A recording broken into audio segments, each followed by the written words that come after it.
Wa alaikum salam. Pse shpesh disa antifetar e përmenin këtë shkoni bota ka shku në han e ju ende merreni me hadithe? Ani ben na thëmë ju vazhdoni shkoni në han.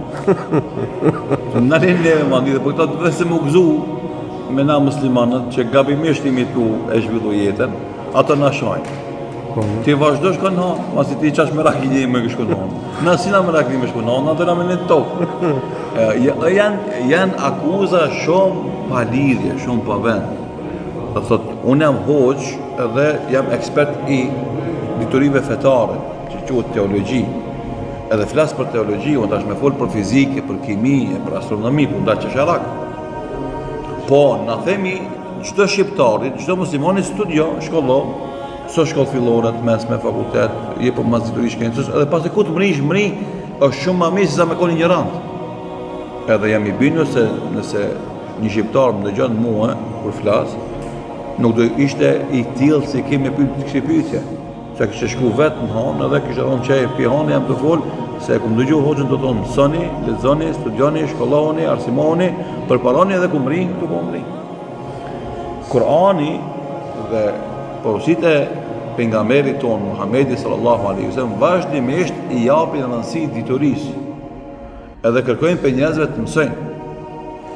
Dekadenca, mos arsimimi, mos përparimi nuk është faji i islamit, është faji atyme që nuk e ngojnë islamin. Kjo është më njën, ona tjetër është kjo që njerëzit të mëdhon flasin për shkencë, për përparim, atë që vetë ndoshta asnjë të mesme se kanë të kryme. Apo ndoshta me zërë kanë kryer një fakultet edhe s'kan kur një farë kontributi shkencor jetën e vetë. Na fatmirësisht domthon kemi me qindra libra, me mia domthon artikuj që vazhdimisht i shkruajmë, i lexojmë, i ofrojmë edhe merrem me shkencë të lëmis tonë që jemi përcaktuar me mësues të lëmi. Edhe të muslimanët sot si umet, ka shkencëtar, ka astronom, edhe ata domethënë merren me këto udhimet në galaktik, por sigurisht se perëndimi në këto aspekte sot është më i zhvilluar se lindja. Por këtë zhvillim shkencor që ka perëndimi sot, dashtëm na apo nuk dashtëm, ja ka borx qatë saj lindjes e cila i ka nu themelit e kësaj shkence moderne, e cila ka ndihmu këta astronaut me shku në hanë.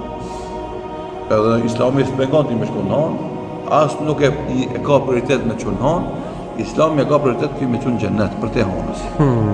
Edhe më larë se hanë. Këta është, kur ne i themi njerëzve besoni Allahun, dhe besoni ringjallje, ne i themi dhe mund, o njerëz ka diçka që është ma e madhe se kjo galaktik, ma e madhe se kjo sistem diellor. Hana është kur gjon, planetet janë asgjë, sistemi diellor është shumë pak, shumë sisteme diellor, një galaktik, shumë galaktika e përbëjnë qiellin e dunjos, e plus ka shumë qiell tjerë, e pastaj është xheneti. Andaj na e nxisim njeriu që me besimin në Allah dhe besimin në ringjallje fluturon në parametra shumë më të mëdha se kjo. Nuk e ndalon Islamit merres me shkencë dhe me studime. Por prioriteti i Islamit nuk është ty me të bësh shkencëtar. Prioriteti i Islamit është ty me të bënë xhenetli. Edhe andaj na folin për xhenetin, për xhenemin, për namazin, për abdesin, se ato që në xhenet. E shkenca është përcaktimi joti. Islami nxit, motivon, po ti e pranon ose nuk e pranon, do thotë e zbaton apo nuk e zbaton. Kështu që është një tentativë për t'regu se Islami është e disfavorshme, se me Islam nuk përparojmë, nuk ecim përpara, që nuk qëndron, sepse shkencëtarët më të mëdhenj në botë në zhvillimin e shkencave janë shkencëtarët musliman, edhe shumë emra e shkencave sot domethënë janë prej emrave tyre. Algoritmin që e përdorin sot më shumë domethënë edhe rrjetet sociale edhe internetin, është emri i xhavarizmit për një shkencëtar musliman. Vetë shembull po do më provoj. Zeroja që është thelbi i matematikës edhe gjitha kombinimeve matematikore që në shkencat digjitale domethënë është bazike, është produkti muslimanëve. Është kështu me radhë. Pra orientalistët domethënë e paanshëm kanë shkruajt libra për me tregu kontributin e muslimanëve në shkencat moderne. Sikur se është Sigrid Hynke, për shembull, orientalisti gjerman, apo Mark Grahami që është studiuesi amerikan, kanë tregu me shembuj konkret se si muslimanët kanë kontribu në zhvillimin shkencor. Tash ti vjen, thotë s'ka lexuar kurrë, as ka kontribu kurrë, thotë ju po foni për xhenet e xhenem, namaz e abdest ata kanë shkuar. Normalisht shkenon. S'ka lidhje. Kush mëson përparon, kush përparon arin. Na themi hajde vllati besoj Allahun, besoj ringjalljen, bën vepra të mira, edhe inshallah shkon në xhenet. Xheneti është mbi më i madh edhe më i rastishëm se gjithë të tjerat gjërat e kësaj bote. Po që për në fund, akoma si një sugjerim atë librin që e lexonin. Po si ka ndikuar Islami në zhvillimin e